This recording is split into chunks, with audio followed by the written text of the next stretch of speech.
toxic dust storms which are reportedly entering Iran from Iraq, and they apparently carry a highly radioactive material called depleted uranium.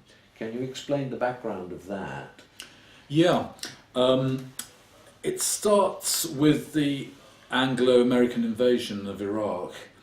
There was a lot of discussion about it at the time, as we know, the biggest ever march in British history against it, ignored by the then government of Tony Blair. It now appears that beyond any doubt this was a war crime according to the UN Charter. There's been a lot of debate about that as well, but what has appeared to almost been invisible in the media discussions all through this 10-year period, this 10-year nightmare of illegality and mayhem, is the weapons they've been using in Iraq. Now, depleted uranium is very useful if you're in the military because it's heavy. It will break through bunkers, it will blow up tanks in a way that other shells won't. The problem is that depleted uranium catches fire and explodes and creates millions of particles of depleted uranium dust. Not surprisingly, you'd think somebody might have asked the military about this, but apparently they haven't. Those particles of dust are radioactive and they can lodge in people's lungs. The BBC's reported that there's been a rash of birth deformities and cancers in Fallujah, and there's really no doubt about that to some extent these have been caused by the weapons that we used, illegal weapons of white phosphorus. It appears to be another weapon. They won't tell us what they used, but this is what people think. Now it appears that this dust is appearing in Iran in dust storms, and the Iranians are complaining about this, but because Iranian media are now censored here in the NATO countries, most of the NATO countries, it's no longer possible to see press TV on satellite. You have to go onto the internet now, which they can't manage to suppress. And the Iranians here are talking about health effects that they've detected in Khuzestan province, Ilyam and Loristan, which border on Iraq. They're talking about damage to kidneys, brains, livers, hearts and numerous other systems. Number of children with birth defects born in the southern city of Ahwaz, increased due to mothers' inhalation of air contaminated with depleted uranium used in US and British made weapons. The United Nations Environment Programme has offered to assist Iraq and Iran in dealing with this problem.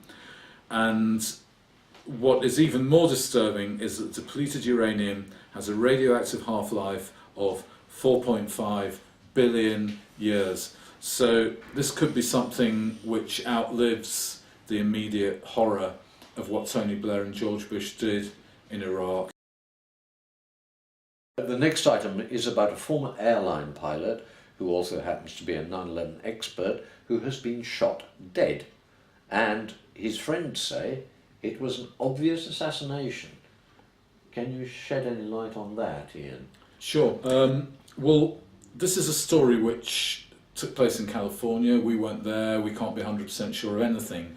But the Daily Mail is obviously pretty suspicious because they've run a big article on it, and they wouldn't if it was just a random suicide, which is what some people in America are saying, just a suicide, what's all the fuss about? Well, the fuss rises because Phillip Marshall was a pretty serious guy. He's an airline pilot.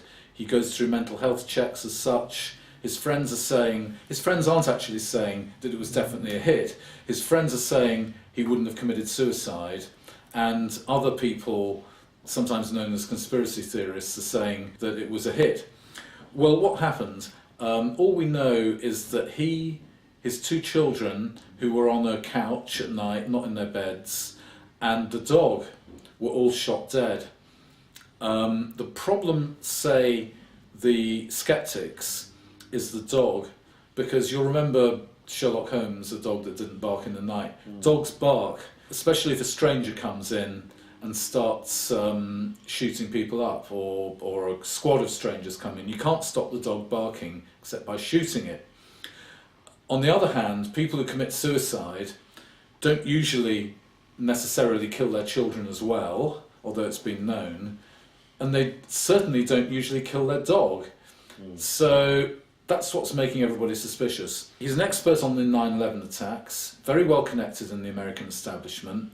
He's done black ops for the CIA, black illegal activities for the CIA, so he knows the sort of people who, if 9/11 was an inside job, might have been the sort of people who would have carried it out. And his judgment was that it was. He wrote a book, just come out, called 9/11 The Big Bamboozle.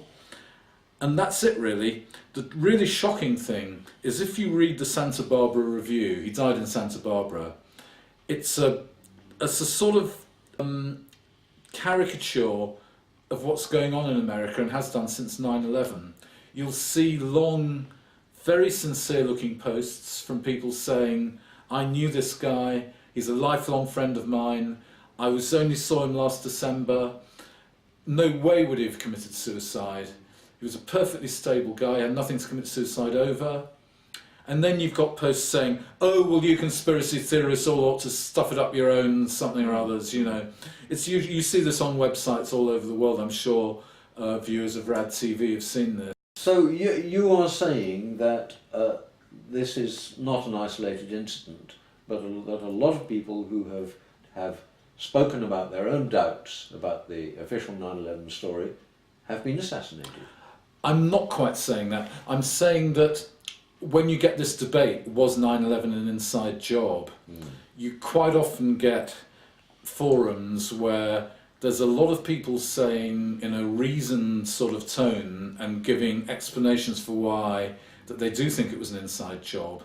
And on those sort of forums, there are always highly abusive people just saying things like, you conspiracy theorists have got no right to live in America, why don't you go and live in Afghanistan? And that sort of comment, well-known phenomenon. If you're going to ask about people, there have been one or two people. I mean, I think the most spectacular case of somebody who apparently committed suicide was Hunter Thompson. Very, very influential guy in America. If anybody was going to, in the mainstream, was going to accuse the United States government of somehow manipulating 9/11 and allowing it to happen or organising it, it was going to be Hunter Thompson. He was a very brave guy, a crazy guy if you like, the Charlie Sheen of the journalism world, and of course Charlie Sheen has accused the US government of orchestrating 9/11. Yeah. Hunter Thompson came out, he was on the phone talking to somebody, and according to the official story he blew his brains out while in the middle of a phone conversation with somebody. Rolling Stone, very, very influential magazine with a lot of American liberals. They've since been leading the charge against the bankers. If Hunter Thompson hadn't so-called committed suicide, Rolling Stone magazine would have been leading the charge on 9/11. But he did, and they haven't. So there's a possible motive. This is only speculation, of course. I understand you've been looking into the police using the IDs of dead babies as cover for their undercover cops. We had the Mark Kennedy affair and quite a few affairs like that recently where the undercover police have been having sexual relationships in some instances, and one activist even I think lived with a woman for 6 years, had a child with her and then just disappeared.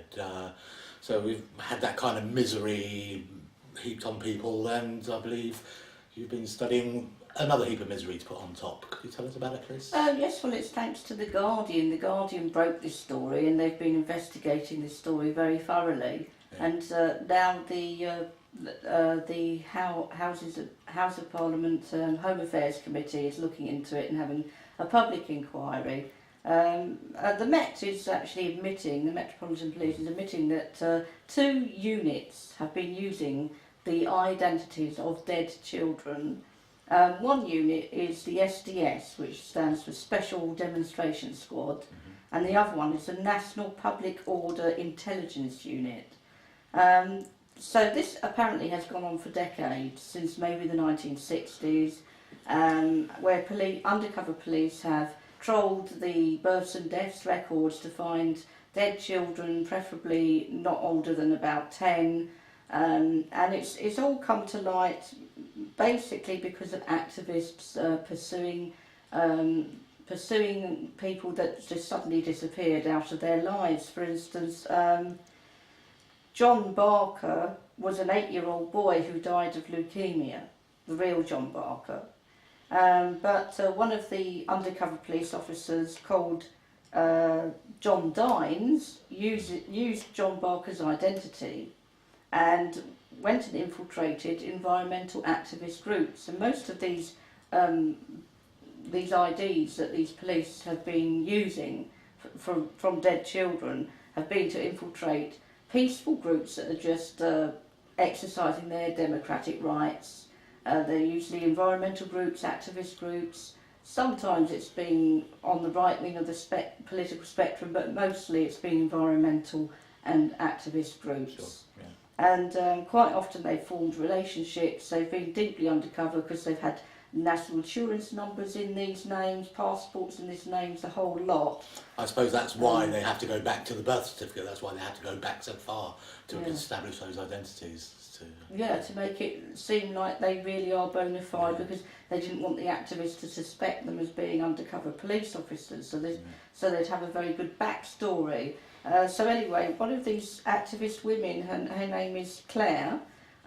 She had a very close relationship with this John Dines, who she thought was John Barker, and he faked a mental breakdown and disappeared out of her life. And so she was so concerned that maybe he'd committed suicide or he was in some mental hospital or something, that she went and tried to track him down.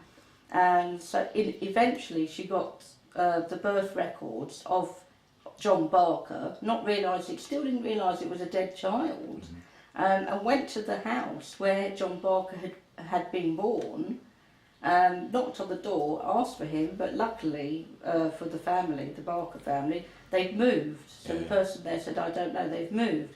Anyway, now... Could have been very traumatic, couldn't it, for the family? It would have been, yes. And in actual fact, the brother of John Barker, Anthony Barker, is demanding an apology from the Metropolitan Police because he's appalled that they've used the ID of his dead brother. And he's saying, can you imagine how it would have put the family at risk? Because this undercover police officer had been infiltrating some violent gang, and the violent gang wanted to trace this John Barker. They could have turned up at the family house, and the family would have said, but this is our dead child you're talking about. Would they have been believed? They could have got beaten up, you don't know. So this is why people are so, it's the moral and the ethical aspects of this are absolutely appalling.